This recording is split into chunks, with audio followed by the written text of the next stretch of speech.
তেহেরি আমার বরাবরই খুবই পছন্দের একটি খাবার। সবসময় তো আম্মুকে কষ্ট দেওয়া যায় না, মাঝে মাঝে একটু বাইরে থেকেও এনে খাই। বিভিন্ন জায়গার তেহেরি টেস্ট করা হয়েছে। এইবার একটু একেবারে নতুন একটা জায়গা থেকে তেহেরি নিয়ে এসেছিলাম, একটু টেস্ট করার জন্য ওদের তেহেরিটা কেমন হয়।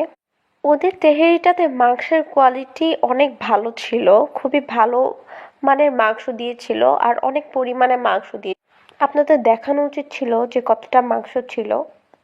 তবে টেস্টটা একদমই বাজে ছিল, খেয়ে একদমই মজা লাগে নাই বলতে গেলে চলে আর কি। টেস্টটা অ্যাকচুয়ালি তেহেরির কোনো স্ট্রং ফ্লেভার এর মধ্যে ছিল না, মোটেও টেস্ট পাচ্ছিলাম না এখান থেকে। বাট এর ঘ্রাণে মনে হচ্ছিল যে অনেক টেস্টি হবে, এর ঘ্রাণটা ছিল খুবই স্ট্রং, বাট টেস্টটা একদমই। তার সাথে দিয়েছিল 2 পিস শসা আর 1 পিস লেবু। এটার প্রাইসটা আমি অ্যাকচুয়ালি ভুলে গিয়েছি কত টাকা ছিল, প্রাইসটা মনে থাকলে আপনাদেরকে বলতে পারতাম। আর একজনের জন্য কোয়ান্টিটি অনেক বেশি দেয় ওরা, আপনারা চাইলে 2 জন শেয়ার করেও খেতে পারবেন, এতটা কোয়ান্টিটি দেয়। সাথে মাংসের পরিমাণ একজনের জন্য নিয়ে কিন্তু 2 জন শেয়ার করে অনায়াসে খেয়ে ফেলা যায়। বাট টেস্টটা একদমই বাজে ছিল, ওখান থেকে আমি আর তেহেরি আর কখনো নাও নিতে পারি।